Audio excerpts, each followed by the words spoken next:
That heifer makes my skin crawl.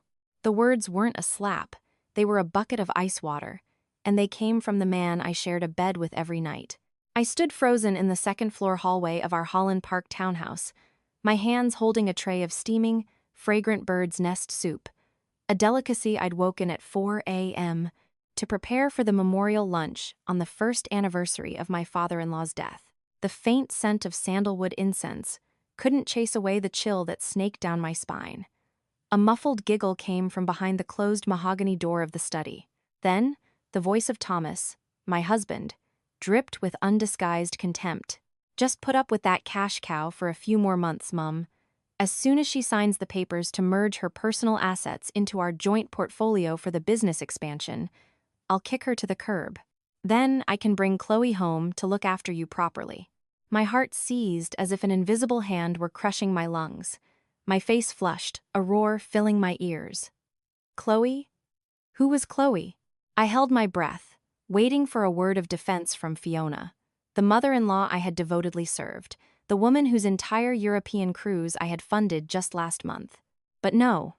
Her voice, shrill and cruel, cut through the air. "Whatever you do it properly. Don't let her suspect a thing.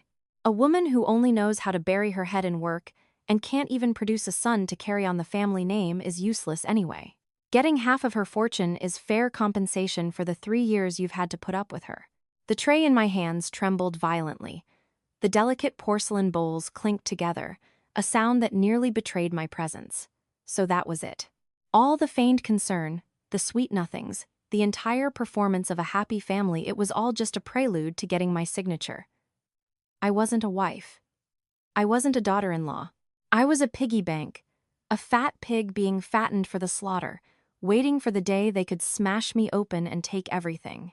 I stared at the exquisitely carved wooden door.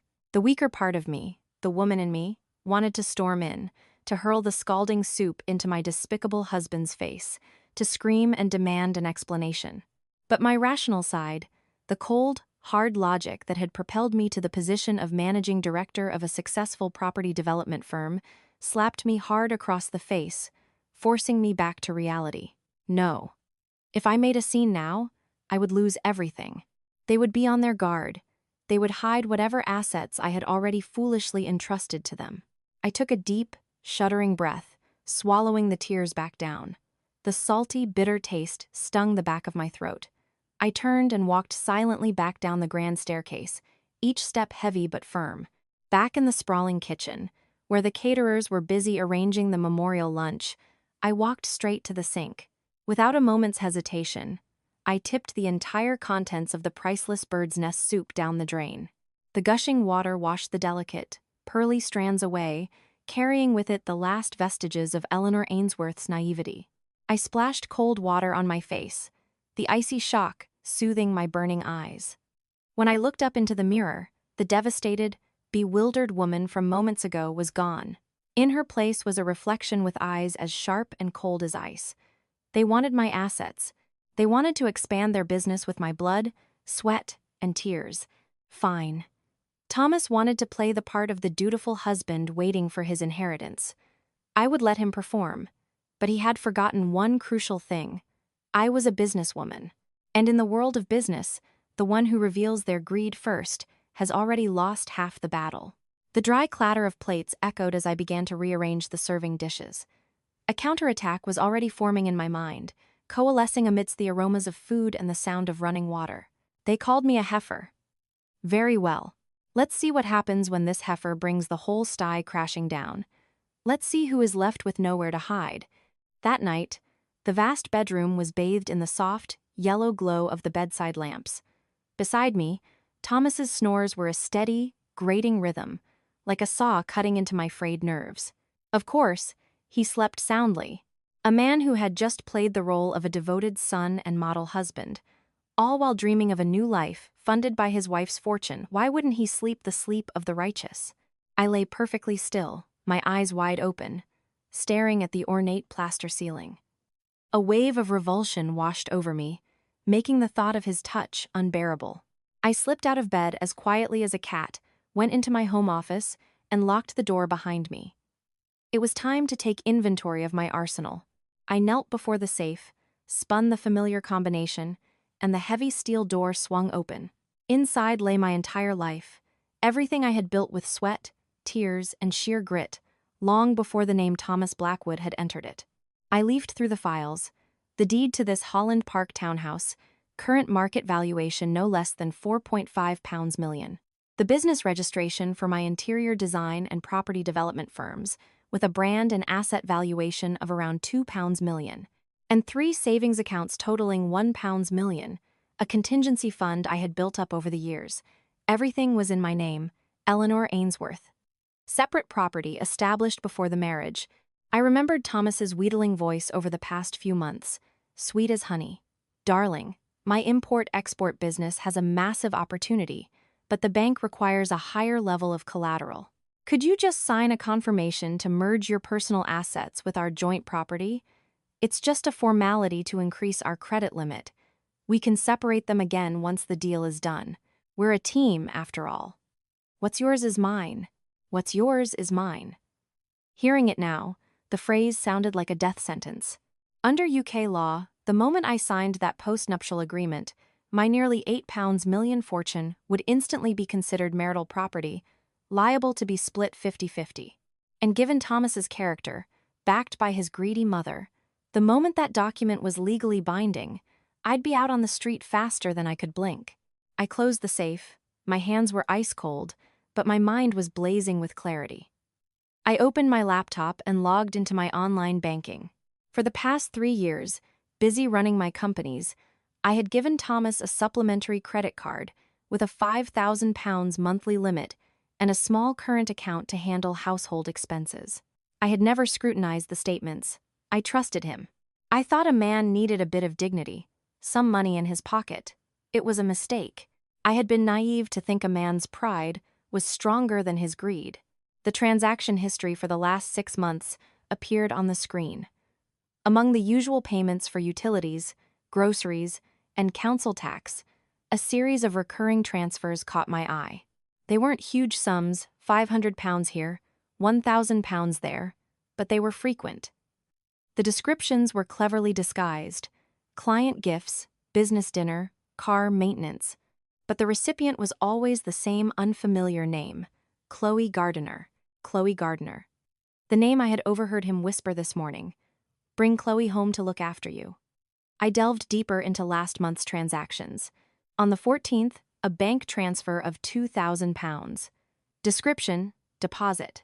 On the 8th, a credit card charge at a high-end spa in Mayfair, £1,500. The next day, a transfer of £500. Description: skincare. My stomach churned.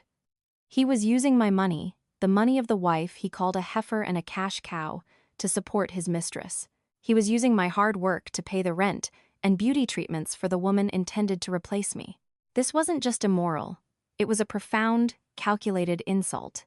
The next morning, I called my solicitor, David, as soon as I got to the office.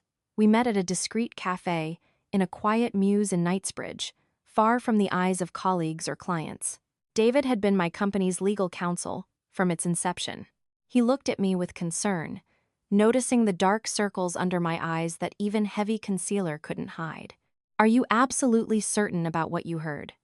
David asked, his voice low, after I had recounted the entire story. "More certain than the fact I'm sitting here now," I replied, swirling the cold black coffee in my cup. "I need your advice. If I file for divorce immediately, what are my chances of winning the asset division?" David pushed his glasses up his nose and sighed. "In theory, your premarital assets are protected, but Thomas is cunning. If he can prove he contributed to the maintenance or improvement of those assets over the past 3 years, or if you've unwittingly signed any personal guarantees for his shell companies, things could get very complicated." He paused, looking me straight in the eye. "The most dangerous thing is this loan collateral he's pushing for. If you sign to merge the assets, he won't just get 50%. He could mortgage the entire house to the hilt. Then, even after a divorce, that debt would be a joint liability. You'd be left paying off his loans." I shuddered. The trap was even deeper than I'd imagined. He didn't just want to rob me. He wanted to bury me in a mountain of debt so I could never recover. So what do I do? I asked, my voice hardening. David tapped his fingers on the table. A scorched earth strategy. Don't file for divorce yet. Don't make a scene. Make your assets legally disappear before any dispute can be filed with the courts. Liquidate, transfer funds, sell high-risk properties. And, he lowered his voice, you have to make him believe he's about to win. An enemy is only careless when they think their prey is already in the trap. I nodded, a ruthless and precise plan beginning to crystallize in my mind. I wouldn't just take back what was mine. I would let him climb to the very pinnacle of his hopes. And then I would personally kick the ladder out from under him. I left the cafe and stepped into the sharp London sun. My phone buzzed, a text from Thomas. Have a wonderful day at work, my love. I'll be home early tonight to cook dinner and make up for yesterday. I was a bit drunk and talking nonsense. Love you. I looked at the message and sneered. Love you. Very well, Thomas. I'll play along with this charade until the final curtain call. That very afternoon, a contract for private investigation services was signed in my private office, a space Thomas had never been permitted to enter. I didn't go for the flashy firms advertised online. I used a discreet agency recommended by David, a team of professionals who specialized in corporate espionage and crisis management. The mission was clear: shadow Thomas Blackwood 24/7. I wanted to know where he went, who he met, and most importantly, where my money was going. Exactly 48 hours later, an unmarked brown envelope was placed on my desk. I took a deep breath. The scent of fresh paper and ink filled my nostrils. My hands didn't shake. The trembling of a betrayed wife had vanished the night I saw those bank transfers. All that remained was the cold detachment of an investor, assessing a high-risk liability. I pulled out the stack of photographs. The first one to greet me was of a young woman, very young, with porcelain skin, a sharp chin, and a perfectly sculpted nose. The classic, almost manufactured beauty so idolized by men like him. Chloe Gardiner, 22 years old, TikTok influencer. In the photo, she was beaming, arm in arm with my husband, walking out of the lobby of the Shard, their destination, a luxury apartment in One Hyde Park. I turned to the detailed report. The flat was rented in Thomas Blackwood's name. The 3-month deposit and the monthly rent were all paid from the account I had entrusted to him for our family's expenses. A laugh escaped my lips, a dry, sharp sound that echoed in the empty office. He called me a heifer because I no longer had the perfect figure I once did, worn down by sleepless nights spent on projects and rushed meals to meet deadlines. And he used the very money I earned through that sacrifice, through the fading of my own youth and beauty, to rent a love nest for a pampered porcelain doll. The irony was nauseating. The next photo made my body tremble with rage. It was taken yesterday. Thomas had texted me. Meeting a key client to close a new shipment deal. Will be late, darling. Don't wait up. And here was his key client at Harrods, carrying a brand new Gucci handbag. Thomas was gazing at her adoringly, holding my black supplementary card out to the cashier. £6,000. A handbag worth more than a junior employee's annual salary, paid for by my endless nights of work. He spent it without a second thought, playing the part of the generous, successful gentleman. But it was my money. Thomas had never bought me a gift worth more than £50 since our wedding day, always claiming we needed to save for our future. Was this his future? That handbag on his young mistress's arm. But if it were just an affair, perhaps I would only feel pain and hatred. The thing that filled me with disgust, and the very weapon that would seal his fate, was in the final stack of photos.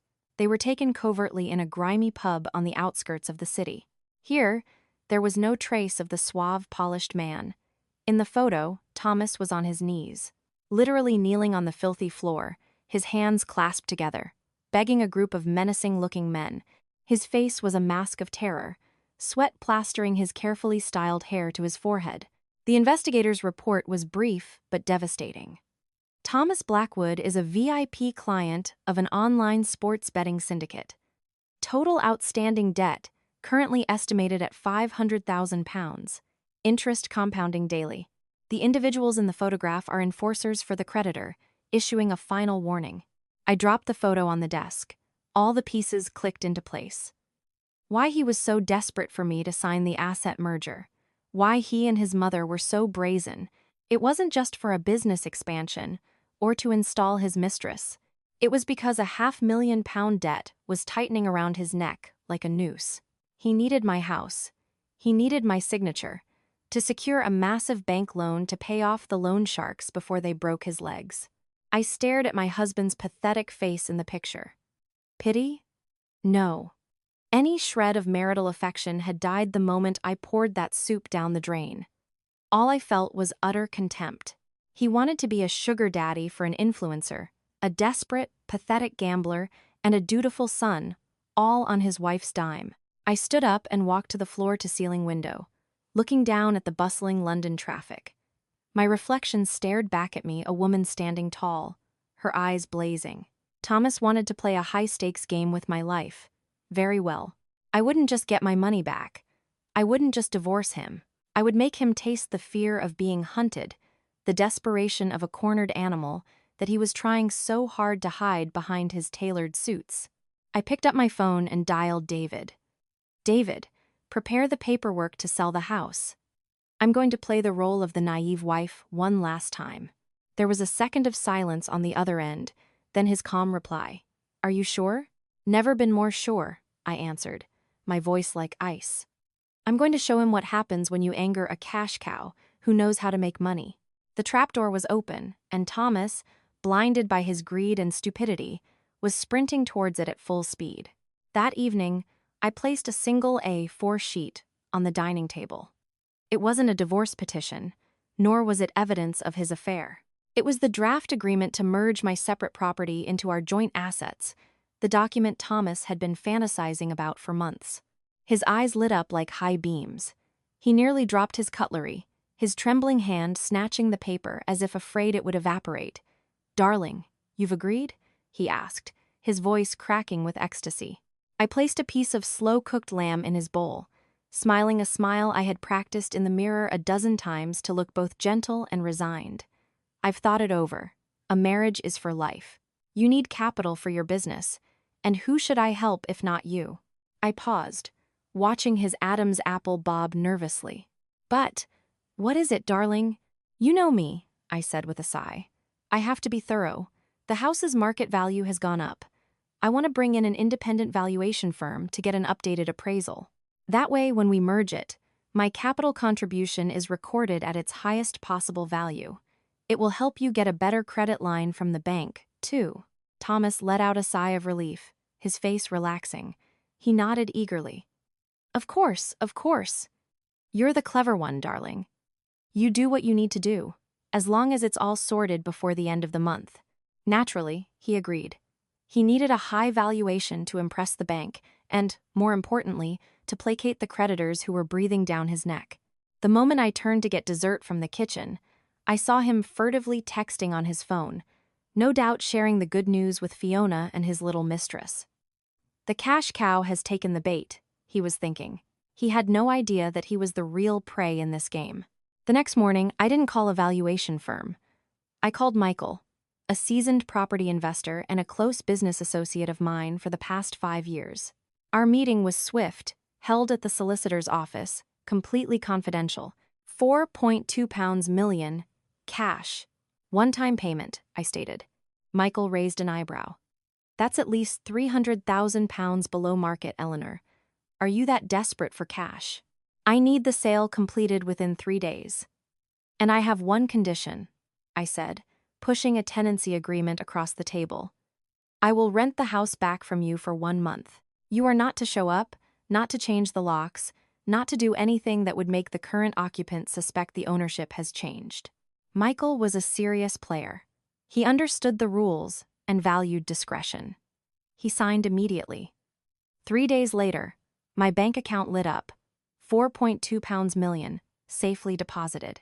The magnificent Holland Park townhouse, my pride and joy, the place where I had once dreamed of a happy family, now legally belonged to someone else. I was merely a tenant in my own home, but I didn't let the money sit in my account for more than an hour. Following the script David had prepared, I transferred the entire £4.2 million to my parents' bank account. The transaction description: repayment of business loan and interest. A legally notarized loan agreement from 5 years prior had been perfectly reconstructed. On paper, I was settling a debt. Eleanor Ainsworth's net worth was now, legally, close to zero. If Thomas decided to sue for a share of my assets in a divorce, he was welcome to try. What's half of a negative net worth? Operation Golden Cicada Sheds. Its skin began silently, right under Thomas's nose. Every morning before work, I would slip a valuable item into my handbag. One day, it was the diamond jewelry my grandmother gave me for my wedding. The next, the deeds to a plot of land I owned in the Cotswolds. The day after, my collection of designer watches. Everything went into a secure bank deposit box or a private storage unit. The house was gradually being hollowed out. Expensive ornaments disappeared, replaced by ordinary items. But Thomas, self-absorbed and drunk on his dreams of wealth, never noticed. He was too busy texting Chloe and fantasizing about the day he would throw me out. He looked at me every day, but he never truly saw me, or this house. And then, I delivered the final psychological blow. One evening, I came home looking utterly distraught, my hair a mess. I collapsed onto the sofa, sighing dramatically. Thomas rushed over. Not because he was worried about me, but because he was terrified something had happened to his golden goose. "What's wrong, darling? What happened?" I looked up, my voice trembling as if on the verge of tears. "Oh, Thomas, it's a disaster. The company is under a sudden HMRC investigation. They suspect tax fraud, so they've temporarily frozen all my personal and business accounts." Thomas's face went white. "Frozen? What does that mean? When will they be unfrozen?" "I don't know. The solicitor said it could be a month. It could be 6. I can't withdraw a single penny. I don't even know how I'm going to pay for groceries or the bills this month." I grabbed his hand, squeezing it tightly. "Thank goodness I have you. You're the man of the house. You can help me with the household expenses for a while, can't you? I promise I'll pay you back as soon as this is over." Thomas was stunned. I could see the furious conflict in his eyes. He was drowning in debt, being hounded by loan sharks. Where was he going to get money to support me? But if he refused, his image as the supportive husband would shatter. If he didn't help, I would become suspicious, and his grand plan to merge our assets would go up in smoke. He couldn't risk losing an £8 million prize over a few thousand in living expenses. He swallowed hard, forcing a pained smile. Of course, darling, you just focus on your work. Don't worry about the money at home. I'll take care of it." I buried my face in his shoulder, hiding my ice-cold smile. To get the money to play the part of the savior, Thomas would have to do the one thing he was best at: borrow more. He would have to dig his debt hole even deeper to keep his foolish hopes alive. "Go on, Thomas," I thought. "Borrow more. The more, the better. Because when you finally learn the truth, there will be no one left to pull you out." That weekend, I received a summons from Fiona. She called, her voice sickeningly sweet. "Eleanor, darling, do come over for dinner. It's been too long since we had a proper family meal. I'm making your favorite roast duck." I held the phone, my fingers toying with a tiny pen-sized audio recorder I had just purchased.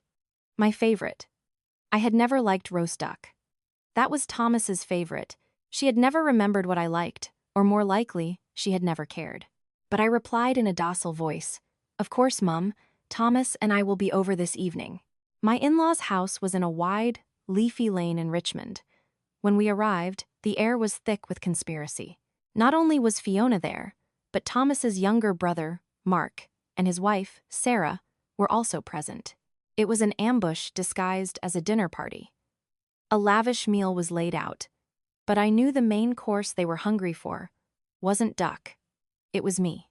I had barely picked up my fork when Fiona began her usual refrain. She served a large piece of duck to her other daughter-in-law, Sarah, while shooting a pointed look at my flat stomach. "Eat up, dear. You need to keep your strength up for the little one." Sarah, patting her barely there baby bump, smiled smugly and cast a look of pity mixed with triumph in my direction. Her husband, Mark, the one who drove a Mercedes C300 that I suspected was funded by loans from his brother, chimed in. Eleanor is a director. She has 1,000 things on her plate, no time for babies. To be honest, you're brilliant with money, Eleanor. But a woman's true worth is in her husband and her children. You have Tom driving that old Mazda. People are laughing behind his back. My brother sacrificed his youth to be your support system. You should be more grateful. I sat in silence, chewing the food that tasted like cardboard. They were launching an all-out assault, attacking my self-esteem, my role as a woman, my sense of guilt. Thomas, sitting next to me, let out a theatrical sigh, playing the part of the long-suffering husband. Mark, don't say that. You'll upset her. She's already working on the paperwork to merge the assets to help my business. It's just taking a little time. Fiona slammed her cutlery down on the table, the sound jarring. How much time? This family can't wait forever. Look at Mark. He needs capital to expand his shop. And I'm getting old. My health isn't what it used to be. Other daughters-in-law come into a family and contribute. You just hoard your money.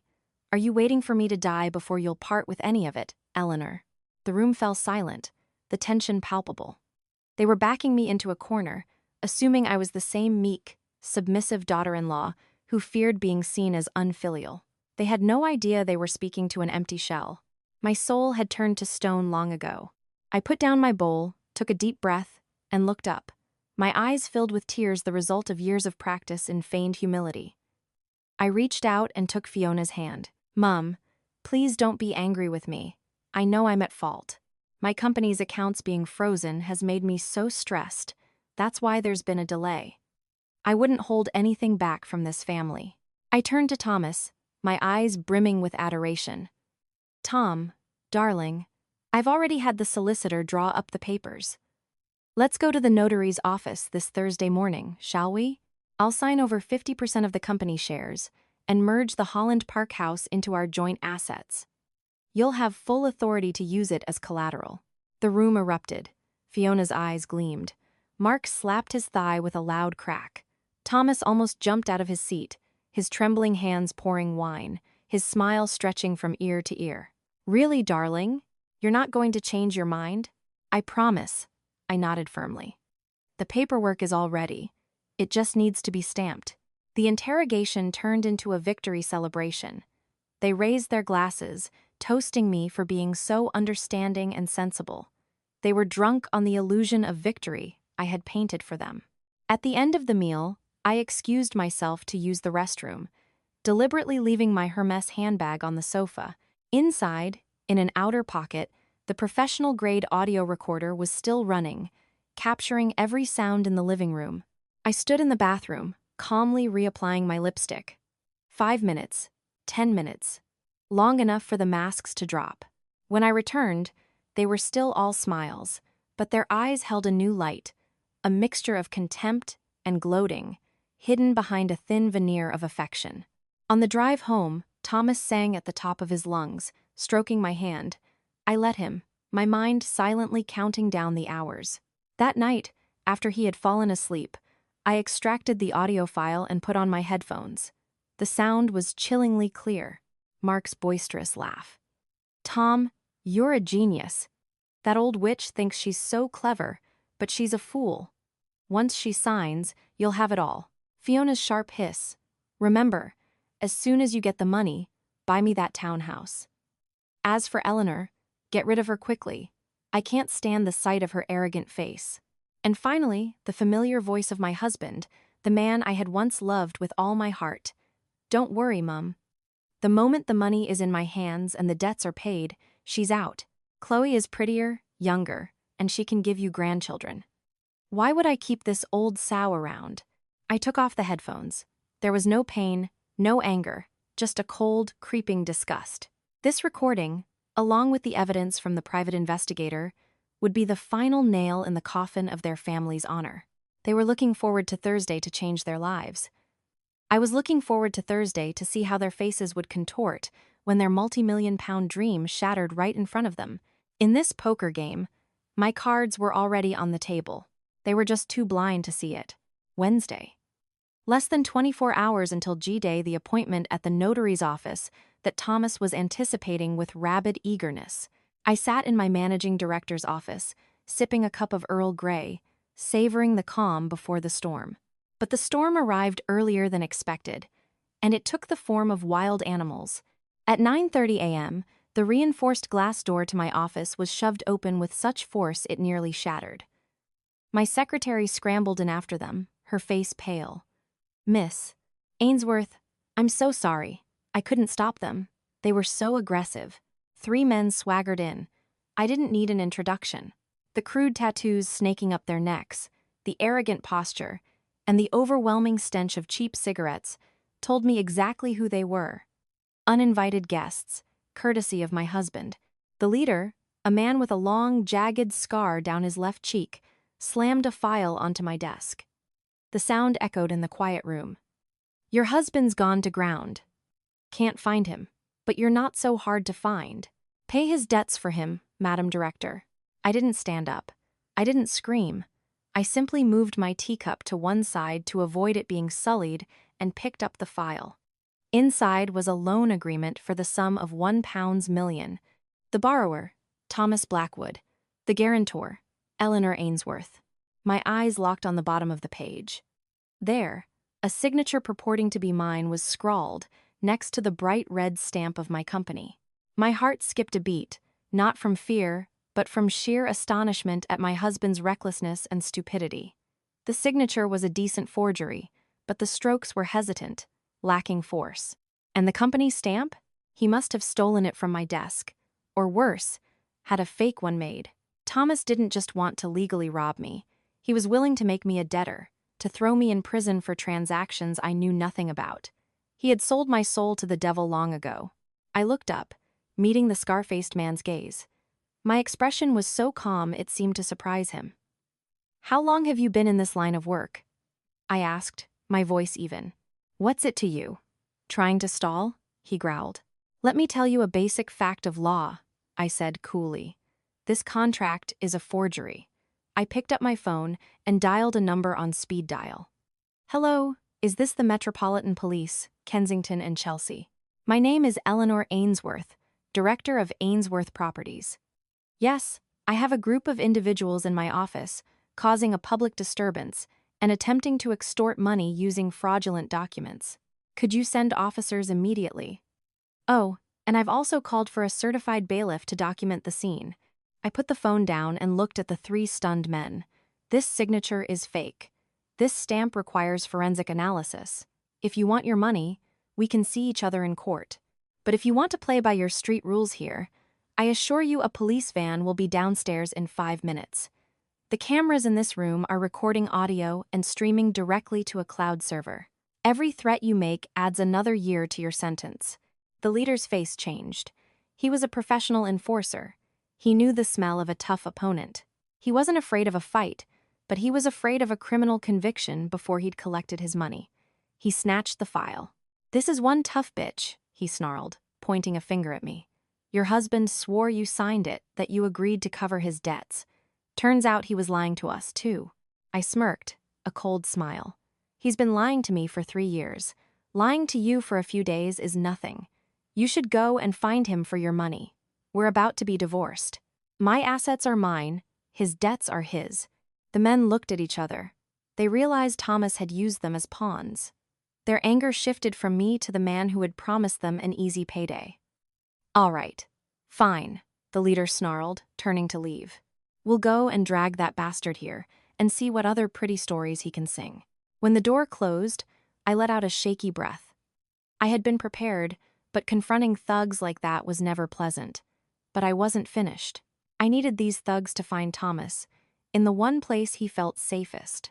I took out a burner phone and a new SIM card.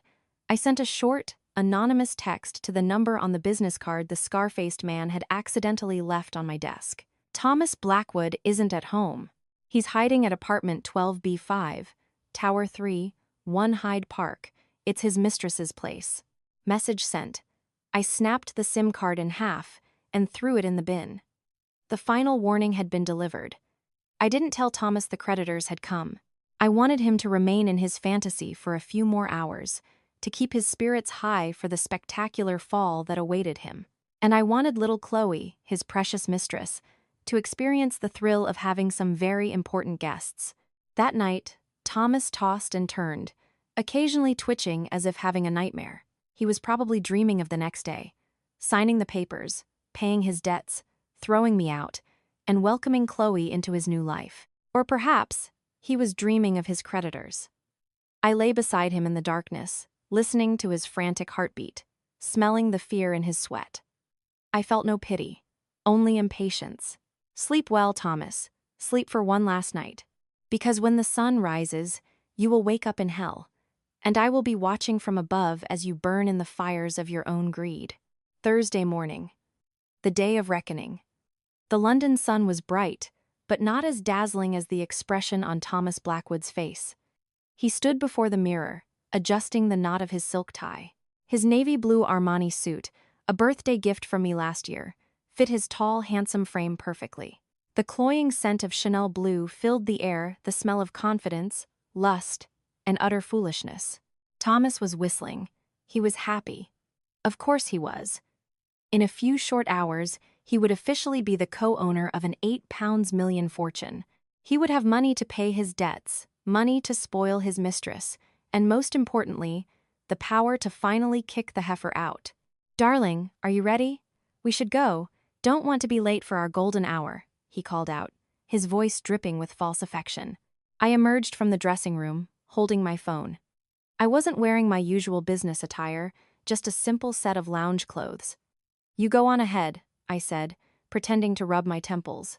"I have a terrible headache. My blood pressure must be low. I'll rest for a bit and then meet you at David's office. You go and read over the paperwork carefully before we sign." A flicker of anxiety crossed Thomas's face. Not for my health, but for fear I might be changing my mind. "Shouldn't I wait for you?" "No, don't be silly. Don't keep the solicitor waiting. I'll take a painkiller and be there in 45 minutes, tops." Thomas hesitated for a second, then nodded. Greed had won out over suspicion. "All right then, you rest up. I'll see you there." He planted a Judas kiss on my forehead and turned to leave. The sound of his expensive leather shoes clicking on the marble staircase was like nails being hammered into a coffin. When the sound of his Mazda's engine faded, I didn't lie down. I walked out onto the balcony and watched his car turn left at the end of the street. "Go on, Thomas. Go to what you think is your paradise. The only problem is, I've already changed the locks." I wasn't at David's office, but through a live camera feed connected to my phone, I watched the entire masterpiece of his downfall. Thomas strode into the office with the beaming smile of a successful tycoon. He shook David's hand and settled into an armchair with an air of relaxed entitlement. "Eleanor's feeling a bit under the weather. She'll be along shortly. Shall we look over the asset merger documents? Just point out where I need to sign." David, my loyal, stone-faced friend and counsel, did not smile. He adjusted his glasses and looked at Thomas with the detached gaze of a judge addressing a defendant. "Mr. Blackwood, Eleanor will not be coming today." Thomas looked bewildered. "What?" "But she just said, and there are no asset merger documents," David continued, sliding a thick envelope across the desk. "This is what Eleanor wanted me to give you." Thomas stared at the envelope, his hand beginning to tremble. He ripped it open. The first page, a divorce petition, filed by Eleanor Ainsworth, his face contorted. What is this? Is this a joke? Where is she? I want to see her." "I suggest you keep reading," David said, his voice flat. "This is merely the appetizer." Thomas frantically flipped through the pages. And that's when Hell's Gates opened. A cold, legal notice stating that the Holland Park townhouse had been sold and ownership transferred 3 days prior. Another document showing that Ainsworth Properties had undergone a complete restructuring. Eleanor Ainsworth had transferred the majority of her shares to an investment trust. She was now merely a salaried director. Thomas's eyes bulged, his breathing becoming ragged. No, this can't be. She's tricked me, he screamed, slamming his fist on the table. "Precisely," David replied sharply. "She tricked you, just as you have been tricking her for the past 3 years." Then came the final blow. David tossed a series of glossy, color photographs onto the table. Thomas and Chloe, embracing in a luxury apartment lobby. Thomas, kneeling before the loan sharks. And, most damning of all, a copy of the £1 million loan agreement with my forged signature, alongside a preliminary forensic analysis, confirming it was not a match. As it stands, Mr. Blackwood, David's voice was like steel. You have two options. Thomas looked up, sweat pouring down his face, washing away his foundation and revealing the pale, pathetic man beneath. Option 1. David held up a finger. You sign this divorce petition. You walk away with nothing. No claims, no contests. You will be free to deal with your creditors on your own. Option 2. David raised a second finger, his eyes narrowing. Eleanor will submit this entire file to the Crown Prosecution Service. Fraud by false representation, forgery of legal documents, and adultery leading to severe emotional and financial distress. For the amount you attempted to defraud, the sentencing guidelines suggest a prison term of 12 to 20 years, perhaps even life. He leaned forward, his voice a whisper. So, you choose. Sign the papers or go to prison. The room was silent, save for the hum of the air conditioning and Thomas's ragged gasps. He looked at the divorce petition, the photos, the forged contract, the dream of an £80 million fortune, a life of luxury with his young mistress. All of it evaporated like smoke. His arms went limp, his knees buckled, and he slid from the chair, collapsing onto the floor. Not in a plea for mercy, but in the total, abject breakdown of a man who had lost everything. He curled into a ball, his hands over his head, letting out a series of pathetic, animalistic moans. Through the screen of my phone, I watched it all. I didn't smile. I turned off the screen and placed the phone on the table. It was over. The hunter was now the prey, helpless in a trap of his own making. From the camera feed, I watched Thomas stumble to his feet. He didn't sign the papers. He bolted from the office like a madman, leaving David's pitying gaze behind him. He was heading back to Holland Park. I knew that in moments of total panic, people retreat to their last perceived sanctuary. For Thomas, that was the townhouse, the symbol of the fake success he had worn for 3 years.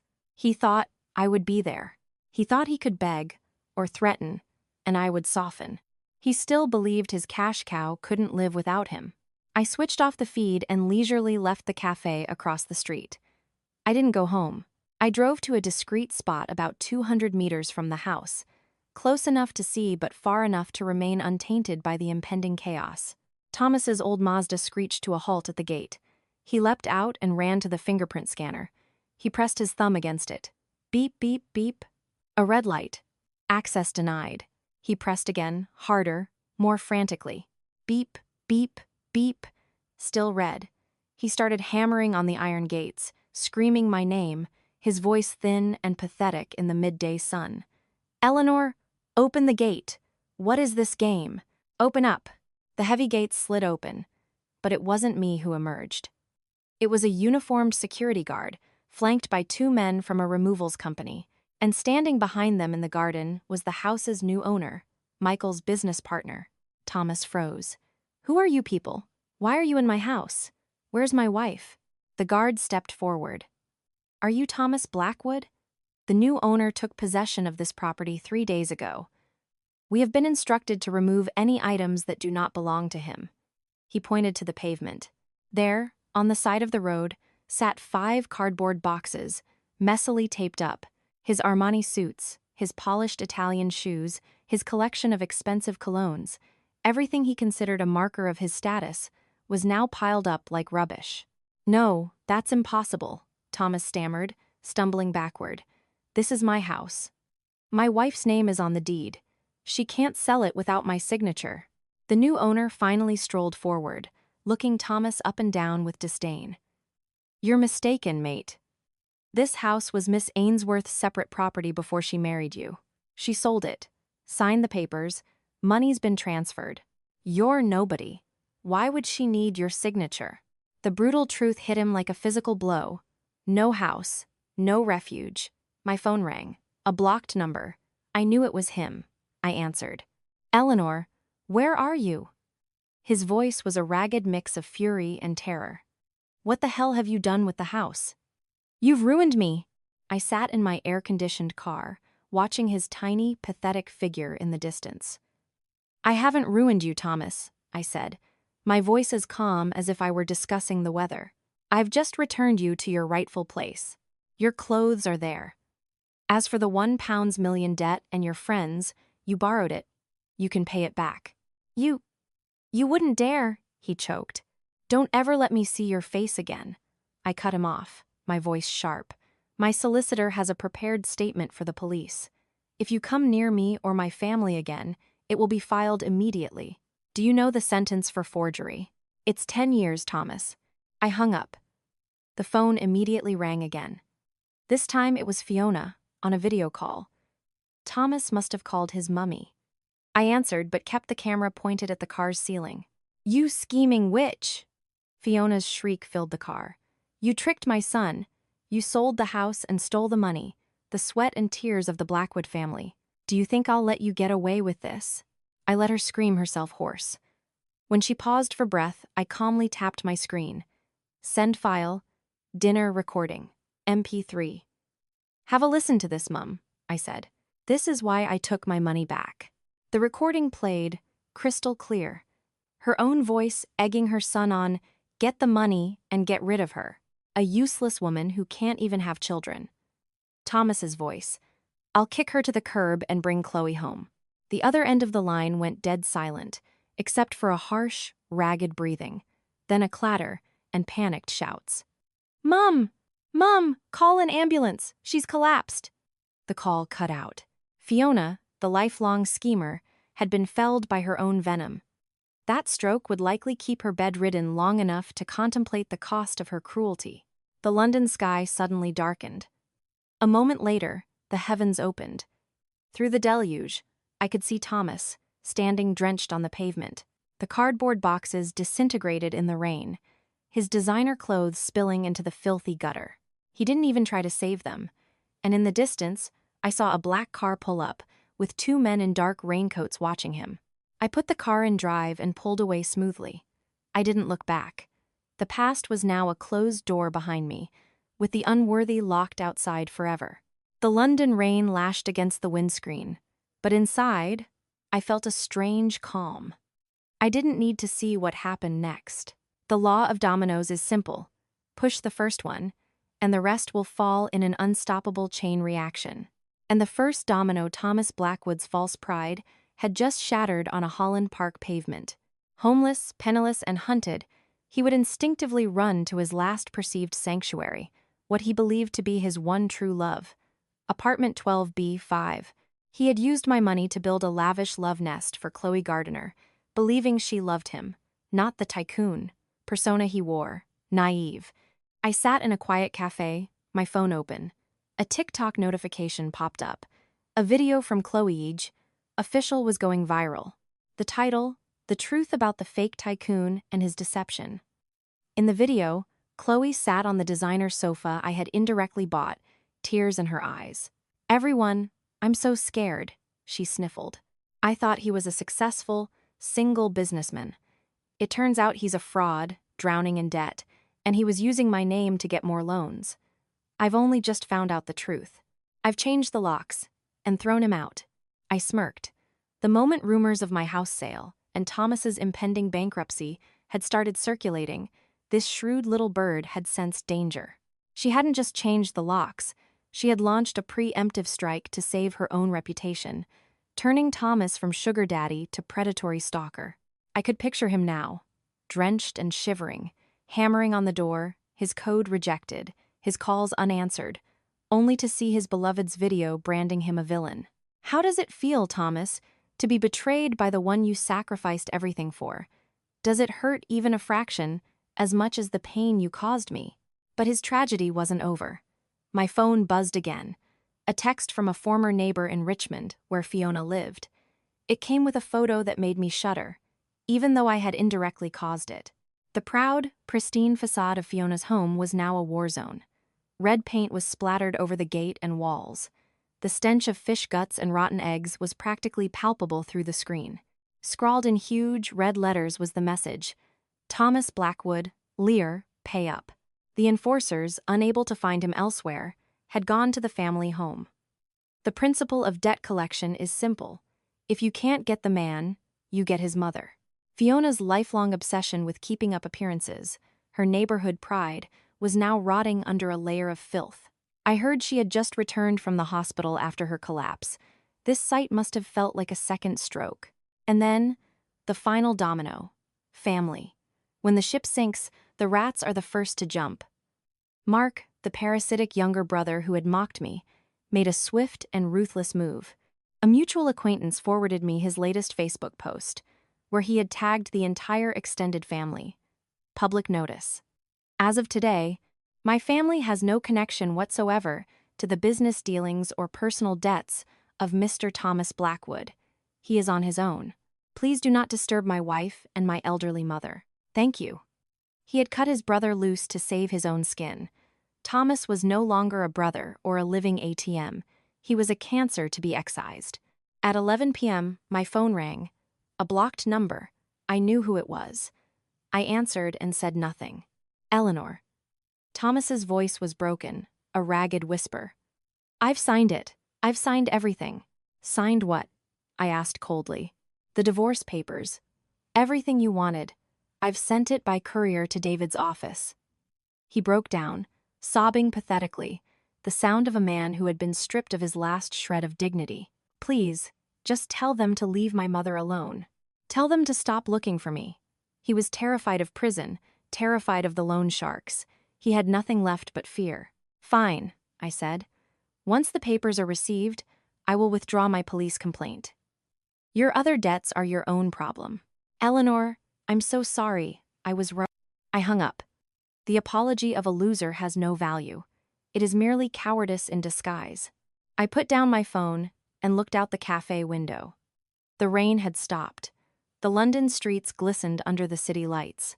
The divorce, which had been the loudest war in my mind, but the quietest in legal terms, was over. I had won, an absolute victory. But strangely, I didn't feel the euphoria I had expected. There were no triumphant fireworks in my soul, just a quiet, profound relief. The relief of having survived a difficult, painful ordeal, of knowing that while there were scars, I had the chance to live a better life. Where would Thomas sleep tonight? Under a bridge? On a park bench? In some grimy hostel paid for with his last few coins? I no longer cared. His fate was in the hands of karma, the one judge he had disrespected for far too long. 6 months later. London, viewed from the rooftop of a 5-star sky bar, was a dazzling tapestry of light. The wind from the Thames was cool and clean. I raised my wine glass, clinking it against the one held by Amelia, a business mentor, and the friend who had guided me through my darkest days. Congratulations, Eleanor, she smiled. The Brighton Marina Resort project has just been green-lit. Another huge win. I smiled back, a genuine smile this time. Thank you. If it wasn't for that fall, I'd probably still be stuck in a kitchen, trying to please people who didn't deserve it. I caught my reflection in the glass barrier. The woman looking back was not the tired, careworn person of a year ago. I was wearing a sleek, black silk dress. My hair was cut short and sharp. My lips painted a bold red. I was in control. My company had not only survived the restructuring, it had thrived. Speaking of the past, Amelia said, lowering her voice, I was on a business trip to Grimsby last week. Guess who I saw at the fish market? My heart didn't stir. Who? Thomas Blackwood. He's working there as a porter. He's thin, gaunt, looks 20 years older. I heard he's hiding from creditors, working for cash, barely enough for a bed in a hostel, and to pay the daily interest on his debts. He was limping, too. Looks like his leg has been broken. I said nothing. The image of the handsome man in the Armani suit was replaced by a broken, laboring man in a fish market. That was the true price of betrayal. A life sentence of regret and fear. And his mother? I asked. Sold the house in Richmond to pay off some of the debt. She's living with distant relatives in the countryside, being treated like a servant. Her health is failing, and she can't afford proper care. The Blackwood family, who had it all, had traded it for greed and an illusion of status. Thomas was a broken man. Fiona was a disgraced outcast. Chloe, the mistress, had vanished from social media after being exposed as a gold digger. I felt no triumph, no pity, only a serene sense of closure. You don't feel anger towards rubbish you've taken out of your house. You just feel that your house is cleaner. Money can't buy happiness, I said softly, swirling the wine in my glass, but it is a shield that protects a woman's dignity. Wouldn't you agree? Amelia raised her glass to mine again. Absolutely. And most importantly, never let anyone else hold your shield for you. My phone vibrated on the marble table. It wasn't a message from the past. It was from James, the lead architect on my new project. A kind, talented man who looked at me with nothing but respect. Hi, Eleanor. Found a wonderful little French restaurant that's very quiet. If you're not busy signing any billion-pound deals tonight, would you do me the honor of joining me for dinner to discuss the blueprints? I smiled, a real smile that reached my eyes. I typed a quick reply. I'm free.